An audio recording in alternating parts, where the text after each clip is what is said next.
बाण हैं।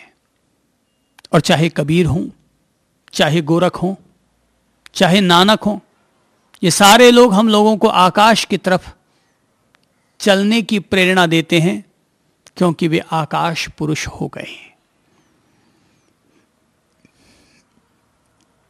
अज्ञानी व्यक्ति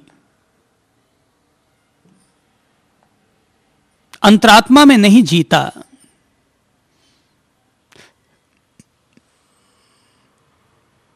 वो केवल देह में जीता है। देह और आत्मा दोनों को एक मानने लगता है।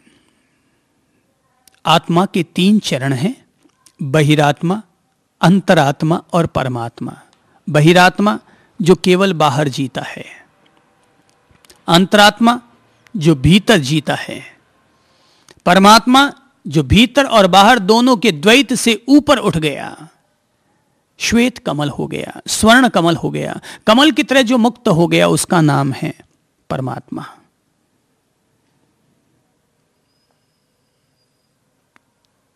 देह और आत्मा दोनों को एक मानने वाला बहिरात्मा होता है। शरीर शरीर है, आत्मा आत्मा है। शरीर और आत्मा में उतना ही फर्क है जितना कि एक कार में और कार को चलाने वाले ड्राइवर में होता है।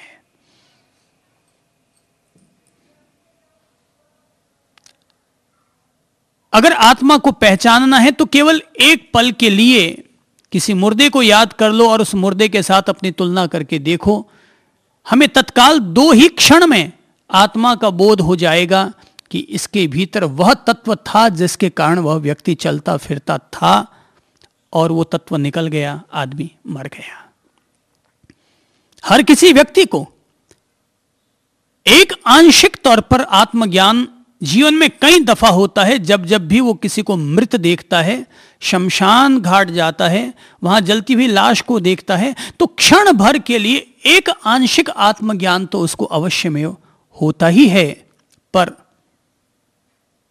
अज्ञान का अंधेरा, मिथ्यात्व का अंधेरा, माया का अंधेरा इतना अधिक तेज होता है कि वो एक किरण, एक चिंगारी अपना पूरा परिणाम नहीं दे पाती। हाँ, कुछ लोग होते हैं जो चिंगारी के पैदा होते ही चिंगारी को पकड़ लेते हैं और उस चिंगारी के जरिए अपने जीवन के बुझे हुए दियों को जला लेते हैं। कहते हैं एक पत्नी अपने पति को स्नान करवा रही थी, साबुन मल रही थी, मुल्तानी मिट्टी का लेप कर रही थी, प्यार से नहला रही थी कि अचानक उसकी आंखों से 2 आंसू टपक पड़े और उसके पति के बदन पर गिर पड़े।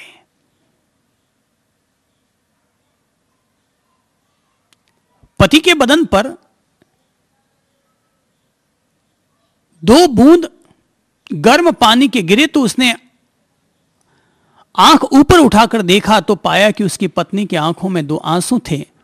उसने कहा, अरे तुम एक अरबपति की पत्नी होकर के रो रही हो, तुम्हें भला किस बात की कमी? उसने कहा, कमी तो कुछ नहीं है, पर मेरा भाई संन्यास लेने वाला है और उसने अपनी पत्नी के त्याग करने का प्रण कर लिया है। वो अपने धन का भी त्याग कर रहा है, जमीन जायदाद का भी एक एक करके त्याग करता चला जा रहा है, और 10 दिन के बाद वो संन्यास भी ले लेगा।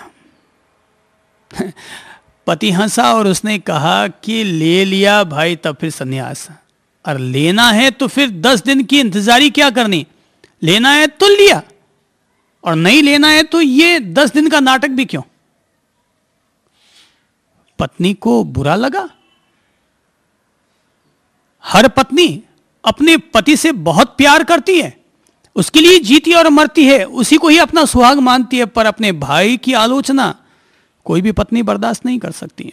सो बर्दाश्त ना कर पाई और उसने कहा, आप तो ऐसे कह रहे हैं जैसे कि ये बच्चों का खेल है। बोले कि पति ने और नहीं तो क्या है, छोड़ना है तो बच्चों का खेल ही, और फिर क्या है? पत्नी ने कहा, अजी कहना बहुत सरल होता है, आप करके दिखाओ तो आपको पता चले। मेरा भाई इतना तो छोड़ रहा है, आप छोड़ के दिखाओ तो पता चले। पत्नी का इतना कहना था कि पति ने झट से सुना। मैंने कहा ना, कि दुनिया में कुछ लोग ऐसे होते हैं, एक चिंगारी को भी पकड़ लेते हैं और उससे अपने बुझे हुए दियों को जला लेते हैं। तो उस पति ने पत्नी की बात को, पत्नी के टॉन्ट को अपने लिए चिंगारी बना लिया और उस चिंगारी से ऐसा दीप जलाया कि उसने कहा, अच्छा तो तुम छोड़ने की बात करे हो, लो मैंने छोड़ा, लो मैंने छोड़ा। और ये कहते हुए वो स्नान करते हुए खड़ा हो गया, मुल्तानी मिट्टी उसके बदन पर लगी हुई रह गई और वो घर से सीधा बाहर निकल आया और अपने साले साहिब के पास पहुंचा और जाकर घर के नीचे से ही आवाज लगाई, भैया मैं तो छोड़ आया, तुम्हें आना है तो तुम भी चले आओ। मैं तो छोड़ आया, तुम्हें आना है तो तुम भी चले आओ। साले ने ऊपर से देखा कि उसका जीजा मुल्तानी मिट्टी से सड़ा हुआ भी चला आया है, बदन पर एक छोटा सा अंगोछा पहना हुआ है, मगर उसने परवाह भी नहीं की इसकी कि जब छोड़ ही दिया तो फिर अब पहनना क्या और बदलना क्या। और आदमी सीधा निकल कर आ गया। छोड़ना होता है तो चुटकी में छूट जाता है और न छोड़ना हो तो जिंदगी भर ज्ञान की बातें सुनते रहो तो भी नहीं छूट पाता है। महावीर से छूट गया, महावीर के मां बाप से न छूट पाया, महावीर से छूट गया, महावीर की बेटी से न छूट पाया, महावीर से छूट गया पर महावीर के जवाई से न छूट पाया। तकदीर चाहिए भाई, तकदीर। छूटने के लिए तकदीर चाहिए तो कहीं आदमी छोड़ पाता है। प्रबल पुण्योदय होते हैं तो ही आदमी छोड़ पाता है।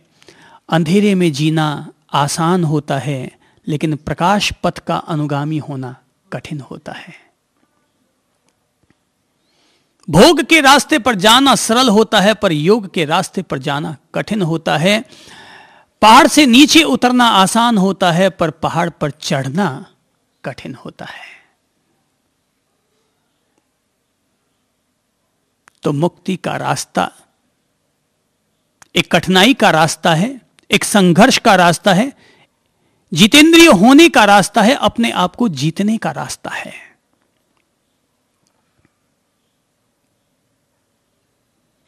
और अगर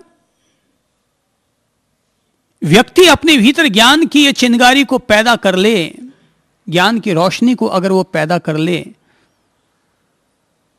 तो काया तो रहती है लेकिन काया की माया हम लोगों पर हावी नहीं रह पाती।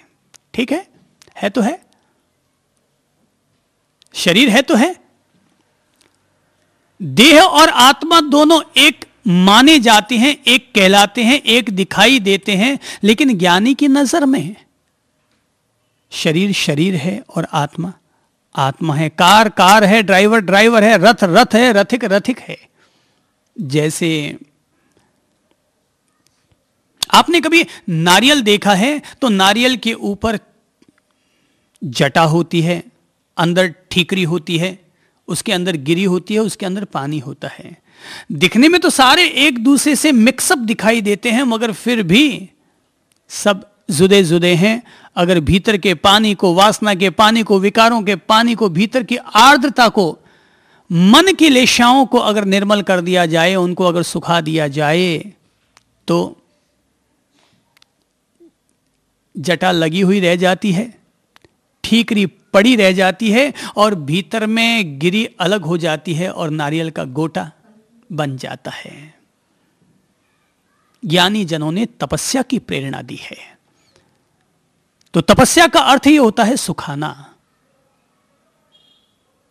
किसको सुखाना? अरे तन को सुखाना नहीं, भीतर की वासनाओं को सुखाना।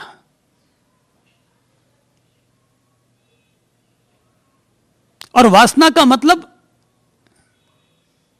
केवल कोई भोग नहीं है। पत्नी की वासना भी वासना है, पुत्र को पाने की वासना भी वासना है, धन को पाने की वासना भी वासना है, दुनिया में नाम कमाने की वासना भी वासना है। ये सब वासनाएं हैं। अपन लोग पत्नी को छोड़ आते हैं, पुत्र को छोड़ आते हैं, जो संत बन जाते हैं, लेकिन नाम कमाने की वासना हमें घेर लेती है और हम जिंदगी भर भगवान के नाम को स्थापित करने की बजाय अपने ही नाम को स्थापित करने में लग जाते हैं। ये अपन लोगों की कमजोरी है, मानसिक कमजोरी है, ये वासनाओं की कमजोरी है ये।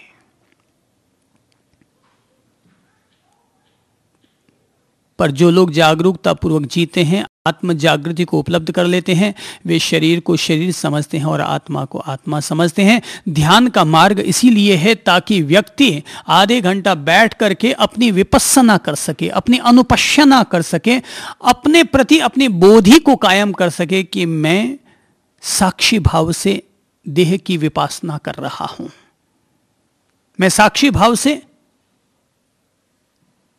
अपने देह के गुण धर्मों को समझ रहा हूं, देह की संवेदनाओं का साक्षी हो रहा हूं, ओनली विटनेस।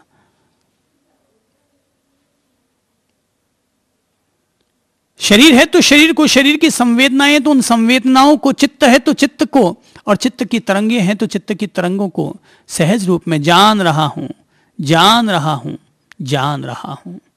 जो भी है उसको देख रहा हूं, देख रहा हूं, देख रहा हूं, और देखते देखते धैर्यपूर्वक अपने अपने भीतर के तत्व को समझ रहा हूं कि मैं क्या हूं।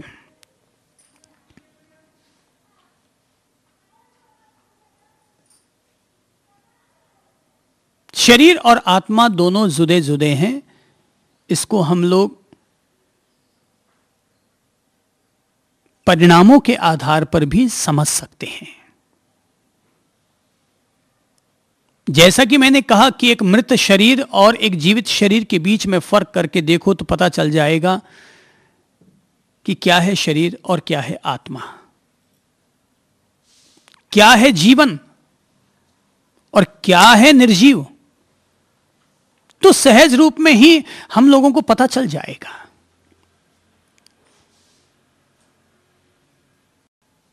व्यक्ति का अज्ञान तोड़ा जा सकता है, अज्ञान की कारों को तोड़ा जा सकता है, अज्ञान के अंधेरे को तोड़ा जा सकता है। और अज्ञान के अंधेरे को तोड़ने के लिए पहला तरीका तो होता है कि हम लोग रोजाना किसी भी महान पवित्र शास्त्र की बातों को 20 मिनट से 30 मिनट तक जरूर पढ़ने की कोशिश करें, धर्म शास्त्रों के जरिए, कि जिसमें पवित्र वाणी लिखी हुई है, जिसमें आत्मज्ञानी तत्वविद लोगों की वाणी लिखी हुई है। हम उनके तत्व की बातों को पढ़ करके अपने भीतर को चिंतन कर सकते हैं, कुछ